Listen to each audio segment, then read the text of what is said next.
Walt Garrison was selected on the 5th round by Dallas in 1966. He became the first real Cowboy to play for Tom Landry, while the other draft picks were given Thunderbirds and Corvettes as signing bonuses. Walt requested and received instead a 2-horse trailer. As a halfback, Garrison was a steady, reliable runner who lacked speed but not determination. When asked about Walt's running ability, Don Meredith once said, "If you needed 4 yards, you'd give the ball to Walt Garrison, and he'd get you the 4 yards. If you needed 20 yards, you'd give the ball to Walt Garrison, and he'd get you 4 yards." Although Walt's statistics weren't extraordinary, his Cowboy lifestyle was. Kurt Mosier, the Dallas PR man of the early 70s, loves to tell a story about the time Walt called him from a telephone booth to get a sports writer's number. "Okay," Mosier said, "now here's the number. You got a pencil?" "Nope," replied Walt, "but I got my pocket knife. I'll just carve it in the wall here." Well, I've always carried a knife. See, my daddy told me one time, "You show me if somebody carries a big, dull knife, and I'll show you the laziest in the world." You know, if you ain't got time to sharpen a knife, or if you're too lazy to sharpen a knife, then you're too lazy. So I always carry a knife, and it's usually sharp. No, I carry my wallet in my boot. I've got 2 wallets, incoming and outgoing. This one here's got, you know, credit cards, my business stuff. And then in the other one, that's the personal boot. It's always on the right. And, you know, just a personal checkbook, and address book and stuff, you know. But I don't know. Thank God I don't wear anything but boots, or I'd be out of luck with these big things carrying them around. This life isn't for everybody, but for me, nothing beats it. Walt Garrison is as country as chewing tobacco and armadillo boots. He was born a cowboy, played for the Dallas Cowboys.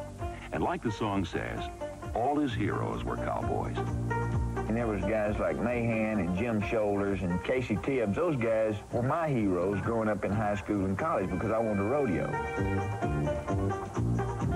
As I think there's a lot of guys around the rodeo circuit, you know, that would probably like to find out if the stories about how tough I was are still true or not, you know, but thank God they don't want to find out bad enough to jump on me. I mean, the guy was tough. You couldn't hurt him. He was the type of guy that didn't lift many weights, but was in great shape. It was because of the way he was raised. He was raised as a cowboy, and those guys are real tough. He was just tough, dirt tough. It seems if you didn't make a real good tackle and hold on to him, he was kind of like one of those bulls you see in the rodeos that he kind of hit the fence and bounce off and go somewhere else. In pro football, his prairies were 100 yards long and 55 yards wide. And he roamed this range, treating tacklers like tumbleweeds. Yet his style, direct as frontier justice, did not impress everyone. He wasn't really very fast, he wasn't very big, and he wasn't very anything, really, I thought. But the thing we discovered about Walt Garrison was he had a heart about as big as he was. And that's saying a lot about an athlete. Even though he may have been less talented than others in the physical aspects of the game, you cannot beat the competitiveness. You can't beat the desire to be the best.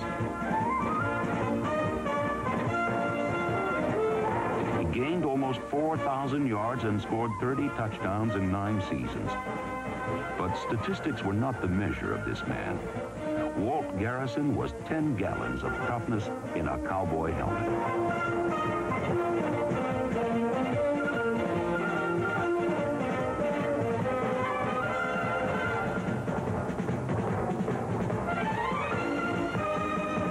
Garrison was a burr under the saddle, and defenders got saddle sore trying to tame him.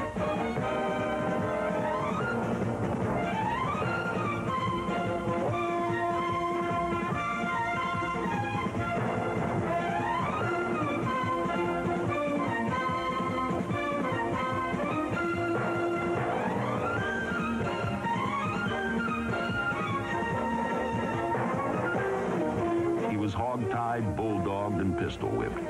But no team or no player was going to run him out of town. Not even a showdown specialist like Dick Butkus. Butkus always had an intimidating style, and Butkus told Walt, he said, if you ever, if you come to the line again, you know, I'm going to bite your head off. And Walt looked at him and said, oh, if you do, that'll be the first damn time you had any brains in your head. But I think it's the element of danger in any sport that really gets your adrenaline flowing, gets your heart pumping, and makes it worth doing. Hey, Walt. Wow, man, what happened? Oh, my tongue. Your tongue? I guess you realize now this is a pretty rough game. Or either that or you just keep your tongue in your mouth. All right. Ooh, man. The pain hurts me. You know, I don't like pain.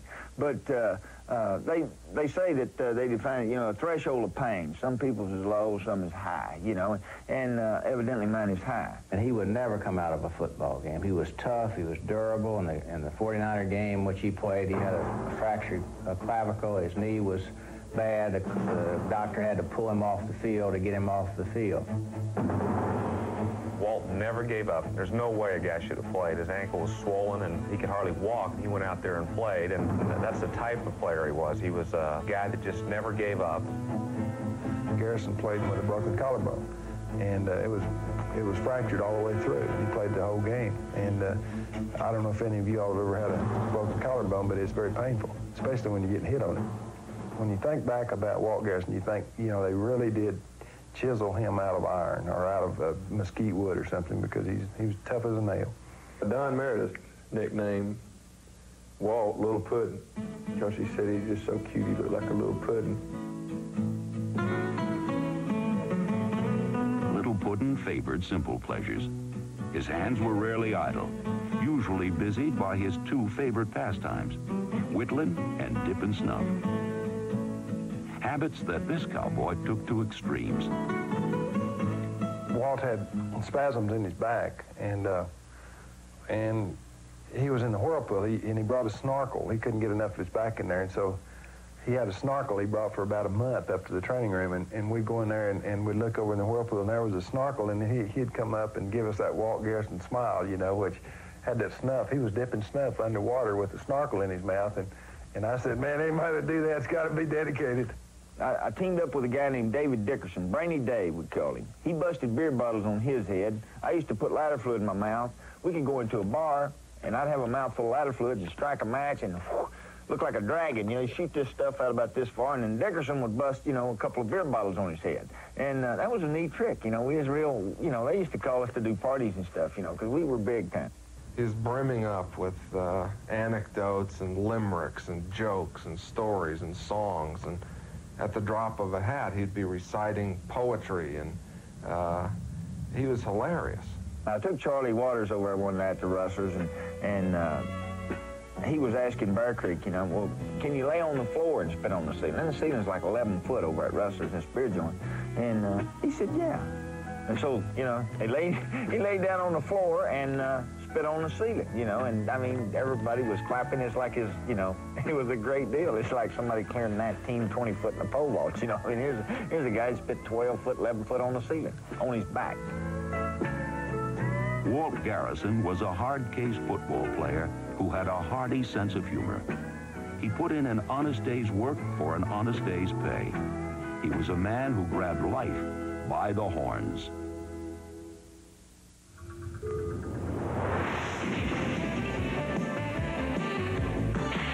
Eddie Murphy is coming your way in Beverly Hills Cop, and it's the best gift idea going. Take home all the action and all the laughs for only $29.95. Available on video cassette for a limited time only. How you doing? Get Beverly Hills Cop at video dealers everywhere. For just $29.95, it's a steal. From Paramount. Tuesday, ESPN Slams and Jams is all decked out for the Wreckers Ball. AWA wrestlers shaken with a card of exotic delight. Plus one modest gent who wants big-time opponents. And don't give him any lip. I want somebody with ability. Shut up, kid. Next, the T-Birds plan to knock the Bombers so low they'll have to reach up to tie their skates. It's roller derby time, America. Then dial Dick Vitale for a college basketball special. The outrageous Oracle knows all. Just ask him. All Tuesday. Well, a friend of mine wrote a little poem called People Are Funny Critters. Well, there's apple pie bakers and crooked bookmakers and blondes and brunetters and birthday forgetters and chicken fry lovers and blue-eyed soul brothers and drinkers and boozers and winners and losers and elephant trainers and tireless campaigners and fixers and menders and paperclip benders and goers and stayers and pinochle players and handkerchief users and tissue abusers and interstate backers and wilderness hikers and joggers and addicts and handball fanatics and kissers and tellers and friends of the fellers and lovers and fighters and fingernail biters and mayonnaise dippers and miracle whippers and newspaper readers and drivers and speeders and overweight hookers and magazine lookers and people with answers and bottomless dancers and quivering flunkers and basketball dunkers and readers and thinkers and double scotch drinkers and soda straw manglers and bar napkin stranglers and teasers and criers and high rolling flyers and uncles and sisters and passive resistors and virtuous girlies and sillies and squirrelies and weirdos and sickies and $5 quickies and xylophone pickers and popsicle lickers and yawners and nappers and one handicappers and zippy old timers.